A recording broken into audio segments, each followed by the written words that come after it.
সুস্বাদু রসালো ফল তরমুজে রয়েছে যেমন নানা উপকারিতা, তেমনি গুণের দিক থেকেও কম নয় তরমুজের খোসা। এতে মেলে vitamin A, vitamin C, potassium, vitamin B এবং জিঙ্ক। তরমুজের সাদা অংশ ছোট টুকরো করে খাওয়া যায় সালাদ হিসেবে। কুচি কুচি করে কেটে লেবু ও বিট লবণ মিশিয়েও খেতে পারেন এটি। ডাল বা তরকারির সঙ্গে রান্না করে খাওয়া যায় তরমুজের খোসা। বরফ কুচি, পুদিনা এবং লেবুর রস দিয়ে ব্লেন্ড করে জুস বানিয়েও খাওয়া যায় তরমুজের খোসা। তরমুজের খোসা কুচি করে চিংড়ি দিয়ে করতে পারবেন মজার রেসিপি। প্রথমে খোসা থেকে সাদা অংশ কেটে টুকরো করে পেঁয়াজ, রসুন, কাঁচামরিচ ইত্যাদি দিয়ে ভাজুন কিছুক্ষণ। তাতে ছোট চিংড়ি যোগ করে ভেজে নিলেই হয়ে যাবে মজার রেসিপি। তরমুজের খোসা দিয়ে বানানো যায় টুটি ফ্রুটি।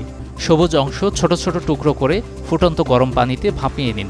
এরপর আধা কাপ চিনি ও 1 কাপের বেশি পানি দিয়ে বলক তুলে খোসার টুকরো সিদ্ধ করে নিতে হবে। ভিন্ন ভিন্ন বাটিতে নিয়ে ভ্যানিলা এসেন্স এবং ফুড কালার মিশিয়ে শুকিয়ে নিলেই হবে টুটি ফ্রুটি। এছাড়া তরমুজের খোসা মিহি করে কেটে বানাতে পারেন মজাদার হালুয়া।